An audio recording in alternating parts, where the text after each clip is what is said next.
Good afternoon, guys. Hope you're all well, and welcome back to another episode of Project Golf. So this is episode 15, which is going to be aired on Thursday the 3rd of April. If you haven't watched any of the previous other episodes or are new to the series, feel free to go back through the playlist and have a look through. Some of them might float your boat, some of them might not be interested in, but if you have got a car already and want to do some bits and pieces, then do catch up with stuff like that. The last episode actually was quite extensive because we had covered, well, I say we, the boys, Richard and Owen had done all of the sound deadening through the Golf and had gone completely bananas with sound deadening the arches, the front wings, the outer doors, and even to the point that in all the years that we've both been in this business, I never knew that to take an outer door skin off, literally you took the outer door skin off. You know, that to me was when a car crashed, it was literally the door skin was unbolted or unspot welded, whereas this car, the whole thing came off. So that then gave the option for the boys to sound deaden and use the Integra on there, which is amazing as well. So really this episode is for us to catch our breath because we're going to be 15 in. We've done loads and loads of stuff so far. We're going to quickly recap through what we have done in case you are, as I said, watching this and you've seen a couple or not seen any at all. Someone's told you about it. One thing we have seen is that we've now just gone over 40,000 subscribers. So thank you. Good going, and we can see that subscriber numbers are jumping up every single month. So we must be doing something right. We've discussed all of this and we've had a bit of a laugh. Not all the videos have been, great, let's get home and watch the next episode. Some of them have been a little bit more sort of less interesting as such because we've had to get all the body parts off to be able to then do the exciting stuff. But this is probably where the exciting stuff happens. So now, and then Richard's in the middle of this. Yeah, so now really everything kind of takes a bit longer. So starting the boot build, obviously, admittedly, I haven't necessarily drawn up a design. I've just kind of thought about it, worked out roughly what I wanted to aim for, and then just had to work it out. But then, as I've mentioned, especially during the sound deadening, because we're also still having to run the main business and do all customers' cars and things, this sort of stuff takes a lot longer. So I've made a decent start on it. Obviously, I've made the initial panel that goes onto the spare wheel well. That all of this is then eventually going to get screwed to and mounted to. But we can see, and well, I can see anyway, that we're going to have 8-inch sub here, 8-inch sub here, both on a nice little bit of an angle, and then amp is going to be on a nice little plinth, and then there'll be an overall floor with, I think I'm going to go with like a trapezium sort of styled hole, which means the subs will sink down into it, nice bit of lighting, and then a nice bit of lighting around the amp as well. So it's going to be simple, but effective, but it does take time. Because I'm doing everything with not necessarily hand tools, but jigsaw and circular saw and stuff like that. So it's not like we've got a full-blown CNC machine that I can just tap a load of numbers into and then go, cut that for me. I've got to look at it, cut it, look at it again, work out what I want to do, has it worked, tweak it. But it's good fun. I enjoy doing stuff like that. So but it just takes a bit longer. So this is going to be a bit of a process. But once all the wood is all cut and sorted and I can start bolting it all together, that's going to be really exciting because that'll all really come together. And then also at that point, we'll be able to start putting all the car back together and filling it with all the sound waves that want to get in there. And then it'll really start to shift along. But we've just got a bit of a lull maybe in progressive videos, if you like, just because this part of the build was always going to be one of the longest jobs really, just because of fitting it in and also how long it takes. The other thing, as Richard's already said, is that we are actually running a business day to day. So every week we film an episode. We might even be able to film more than one episode in that week. But there's some weeks where we're just absolutely flat out. So we're in at 8:30, we finish at 5:30, and we don't have any time for Project Golf unless it's evening work. This is the bit that the boys will like the most. I know Richard likes doing stuff like this because it's pencil to paper, thinking about how it's going to look, and also, of course, not just how it's going to look, but how the subs and the amps are going to interact with each other, which is amazing. Which then leads me on to the fact that we'll probably do a dedicated episode for you for the boot build, just because there are people out there, if you're watching this and thinking, I've never really had the expertise or the confidence to do something like this. This isn't a regular price car. You don't need to have all the CNC machines, milling machines, whatever else, because really, if you've got a jigsaw, a pencil, a ruler, and a bit of creative mind or creative thinking, then you can do something like this. This is not what we do all day, every day. We'd like to be, but we also do bread and butter stuff. So as I said, we will do a dedicated video probably of what Richard's been doing. And in the background, you'll probably then see Owen starting to lay in the wiring for the speakers. So it does start to get exciting. Yeah, because we'll also run in the cabling for, the battery cabling and ground cabling, and also any cabling for lighting and stuff we do as well. Because we want it to look kind of nice and flash, and also harking back to those cool max power days, because obviously that's making a comeback, which is pretty cool, to be fair. Boy races getting excited, Southend, all that, it's great fun. So just to run through, or just to recap what we've done so far, now this isn't all in my mind, I am reading off a piece of paper on the floor. Episode 1 that we had done that seems like a long time ago now was a rather awkward one. Myself, Richard and Owen, who's hiding out of shot now, and that was the grand reveal of what car we'd picked, and reversing it in and what we were going to possibly do with it. Episode 2 was talking about VCDS, which is also known as VAGCOM, which is also known as Rostec, and the diagnostic scanning and all the other products we use. What was episode 3? Episode 3 was, I'm reading as well actually, was then door cards. So as James said earlier, with a lot of these videos, if you watch them back, you can apply it to all sorts of cars. So especially with VWs and Audis and diagnostics, it's not just a Golf or a VW. You can apply VCDS to a whole range of things. So you can, a lot of these videos, you can, it might not be the same car, but if you're, episode 3, I think it was removing door cards, you can apply some of that logic to the door, to your vehicle. And then number 4 was, what was that? That was head unit and instrument cluster. So yes, a little bit more still out, centered on the Golf, admittedly. But again, it's all that sort of thing. If you think outside the box a little bit, you can look at it and go, oh, maybe this panel comes off in a similar sort of way. You can. They're useful videos just for watching, or you might just find it interesting. But you can go back and check them out, which is good. But episode 5 was probably more exciting because that was done one evening. We set up the Alpine area down here. We got all the exciting boxed up Alpine kit down on the floor, and we discussed and had a bit of a chuckle as well how we're going to do it. So that's where we did the spinning and dropping of the products and talking through what we'd ordered, what we wanted to fit, and where it was going. So that actually received some good feedback and was shared on Alpine's platform, and of course Horn Distribution, who are UK distributor for Alpine now as well. And then episode 6 was that was not so exciting, but headlining, which had already failed. Yeah, just through heat. Yeah, that needs fixing. Old, tired, worn out headlining that we need to work out how we're going to refurb it.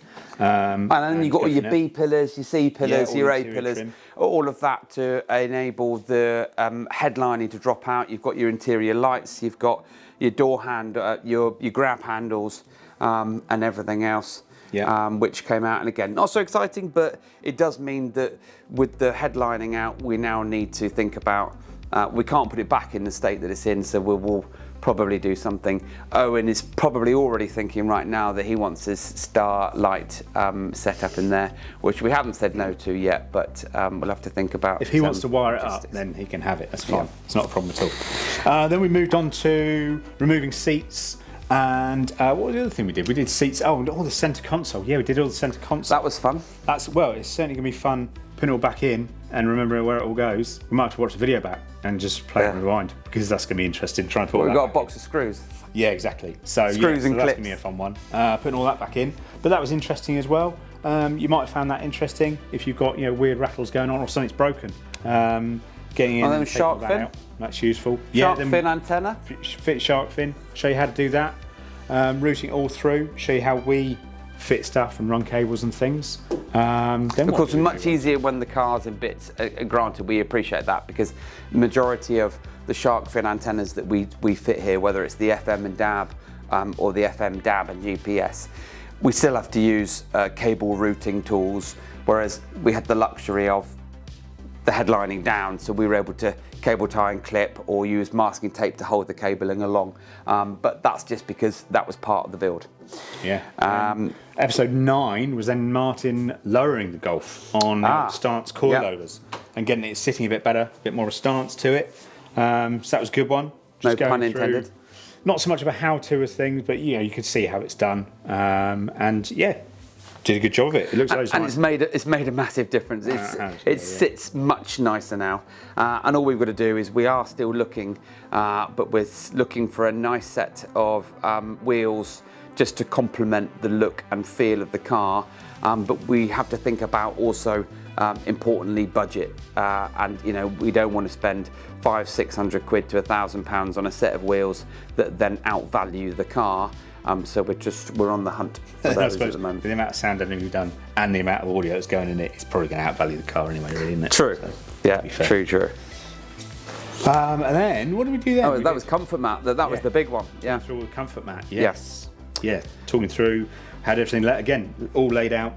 Talking through what we're going to use, why we're using it, and also a bit of a look into the different products that comfort mat offer. So that was a good one as well. So if you wanted a bit more of an understanding of what sound deadening does, what the different liners do, and things like that, then check that out, because that's also a useful video. And I think we tried to put in a decent amount of info into all of that, which is and well. Anything you see right now, so from the orange to the gold to the grey, is all comfort mat products. In that particular video, I think we covered, was it 5 of their 17 products? So again, if you're interested in sound deadening, why you fit it, where you fit it, and how you fit it, watch that comfort video, and also episode 14, which shows the boys installing it all. Granted that we have gone well overboard on this model, and that's because this isn't a daily run around for us as a company. This is going to be a show car for us to show off what we've done. So we're not too worried about miles per gallon, but also we are going to be very excited that when we do first turn on that sound system and set it up, how amazingly quiet it's going to be. So we're dead excited on that one. And sound deadening has obviously helped massively. After that was episode 11. Yeah, so I was away, so the boys did removal of the bumpers. Now, you could say, why do we do it? Well, we are yet to fit parking sensors into the rear bumper. The parking sensors that we're going to fit are not going to be your cheap, nasty surface mounted ones. They are going to be color coded, flush, factory style ones, but audible only. We haven't yet decided on what sort of reversing camera we're going for, because a lot of the ones that can fit in here are actually proving to be overly expensive for what we're trying to achieve. So we may possibly fit a color coded camera of some sort, but we don't know. That's on our to-do list.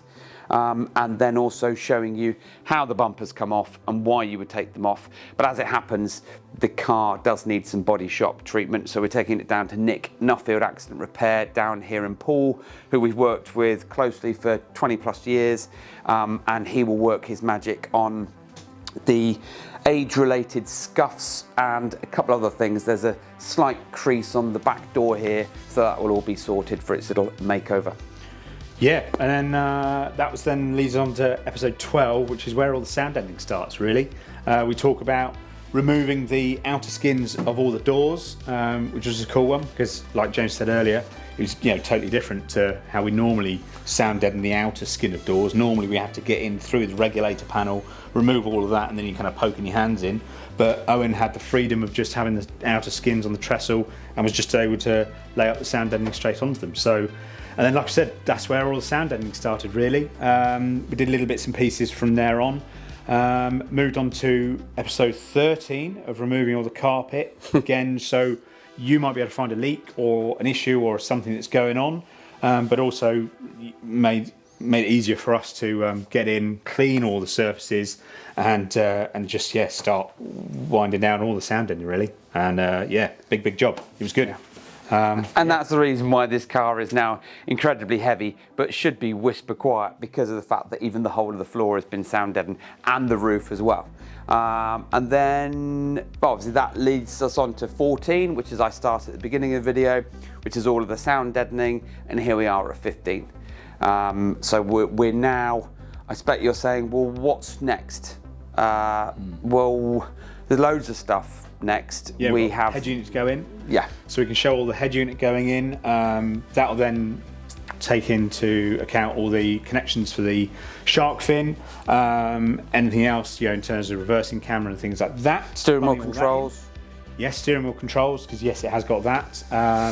Then also all the wiring for the speakers to the amp and things like that, because we're going to be doing it on high level, but I can discuss all that when we do the boot build video, and also the setting up of the Alpine, which will be cool. And then we can do LED lighting. So obviously, as I said, we're going to have some lighting in the boot, but we could also do some footwell lighting and things like that. Actually, think about it, we could look into maybe some lighting in the door cards. That could be quite cool, actually. I think it would be a wasted opportunity. Yeah, as we've got it all out, so we could do that as well. So we could do some cool LED, we could do an LED lighting video, because ambient lighting is always popular. Everyone loves ambient lighting, footwells and things. Yeah. So we can do that, and then we're gonna, obviously, because it's gonna have all the kit in it and the amount of work we've done in it, we're gonna add some security to it. So obviously we're gonna add, there'll be probably, I would have thought, some sort of tracker of some sort. Tracker and a mobiliser. Some sort of mobiliser, and do that. So we won't necessarily obviously go into how and where they're fitted, but we can talk about the various different options you can have for older cars like this and newer cars, and then kind of a rough kind of guide to how they're fitted and what they do and how they work, because you can get various apps and things, so you can keep track of your car and all that sort of stuff. But we can go through all that sort of things, keep your car safe, keep this car safe.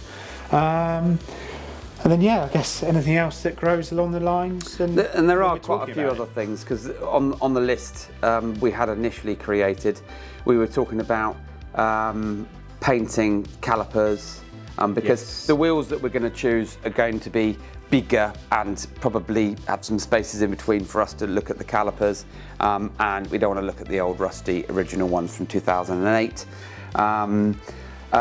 Rear clusters, headlights.